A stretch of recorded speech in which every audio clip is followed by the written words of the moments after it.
ఆదివారం వచ్చింది, క్రైస్తవుడు ఎక్కడ ఉండాలి? ఎక్కడ?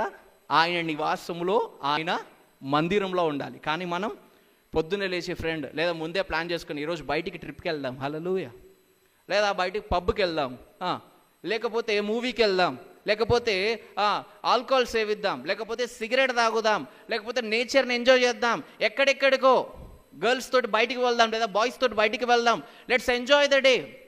ఒకటి గుర్తుపెట్టుకోండి లైఫ్లో, each and every Christian, Sunday is not a holiday for Christians. హల్లెలూయా.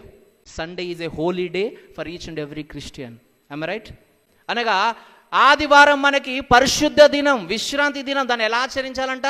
అందుకే మనం మర్చిపోతామని ఒక్కొక్క ఆదివారం. ఒక బ్రదర్ ఉండే, ఏమయ్యా ఆదివారం రాలేదని సేవకుడు అడిగితే, అయ్యా నేను ఆదివారం అనే మర్చిపోయాను.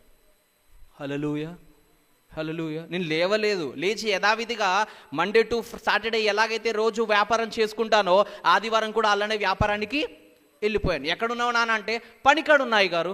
మరి ఈరోజు ఆదివారం చర్చికి రా. అయ్యో ఆదివారం అయ్యా, అరే ఒక్క మాట నిన్న ఫోన్ చేసి గుర్తు చేస్తే అయిపోగా నేను ఈ పాటికి చర్చిలో ఉందో అంటే, నీకు గుర్తు చేయాలి రేపు సండే అని. హల్లెలూయా. అంతగా సంపాదించి ఎక్కడికి తీసుకుపోతావు? ఏది నీతో రాదు అని తెలీదా? ఏది నీకు శాశ్వతం కాదు అని తెలీదా?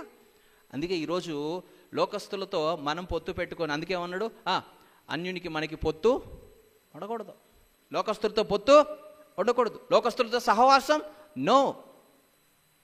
They are enjoying as a holiday, but we should enjoy as a holiday.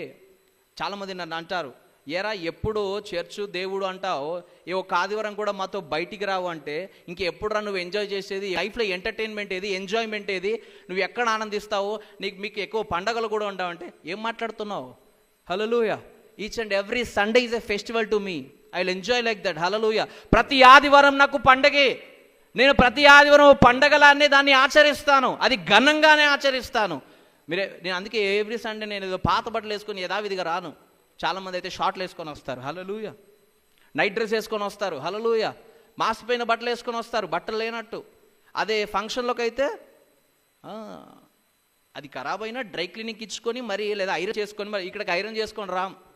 ఫంక్షన్కి మాత్రం, పెళ్ళిళ్ళకి మాత్రం బంధువుల మధ్యలో ఒక ఆర్భాటంతో వెళ్తాం, హల్లెలూయా. ఇక్కడికి మాత్రం కొందరు స్నానం చేయకుండా వస్తారు మహానుభావులు, హల్లెలూయా. ఇది దేవుని ఆలయం. ఆయన సంఘంలో ఆయన నువ్వు ఎంత ఘనంగా ఆయనని గణపరిస్తే దేవుడు నిన్ను గణపరుస్తాడు. అందుకే ఉన్నది, నన్ను గణపరచు వారిని నేను గణపరుస్తాను, హల్లెలూయా. అందుకే ఏమంటే ఈ రోజు నుంచి మనం ఎలా ఉండాలి? సండే వస్తే అందరిలానే మనం ఇంట్లోనే ఉండాలా? లోకస్తులతో తిరగాల? ఎక్కడ ఉండాలి? ఆయన నివాసంలో ఆయనతో ఉండాలి.